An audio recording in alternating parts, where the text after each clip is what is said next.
In watch design, a sketching is not the first step. Understanding the market, the user, and the gap is what define a successful product. In this episode, we will break down how to research, analyze the competitor, identify the opportunities, and set a strong design direction before we move ideation. Section 1, define the target user. Before designing anything, you must know who you are designing for. Watches aren't just timepieces, they are emotional product. People choose them based on personality, identity, and aspiration. For our project, the target audience is 22 to 35-year old. Their mindset is more of a tech forward, futuristic, and inspired by sci fi culture.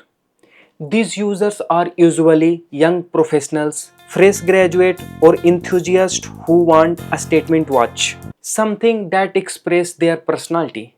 Because this age group grew up with sci-fi movies, video games, and futuristic world, they naturally connect with the designs that feel experimental and forward-looking. Section 2, price segment and category positioning. Price category define the material, build quality, and the movement you can offer.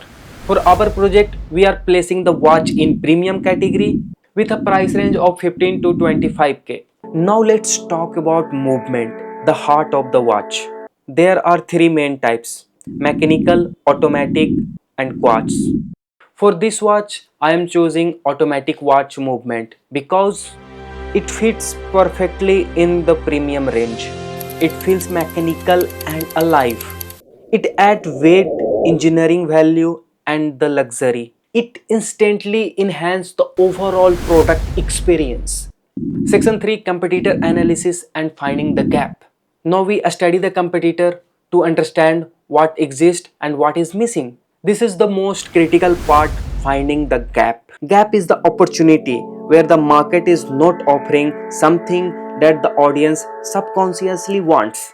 Here the reality of premium watch today. Most designs are classic, minimal, or vintage inspired. Very few watches explore futuristic and sci-fi design language. Sci-fi plus automatic is a still underexplored category. No major competitor owns this niche. So this means there is a strong opportunity to create something fresh. Section 4, building the mood board. This acts as our design compass. Our mood board includes sci-fi spacecraft form language, maze-inspired geometric structures, metallic surface and futuristic textures, sharp silhouettes and layered forms, premium industrial material, gunmetal, black steel or chrome. These visuals will guide dial texture, case geometry, strap form and finishes. The mood board became the DNA of the watch. Section 5, final design direction. By now we have two pillars that define direction of the watch.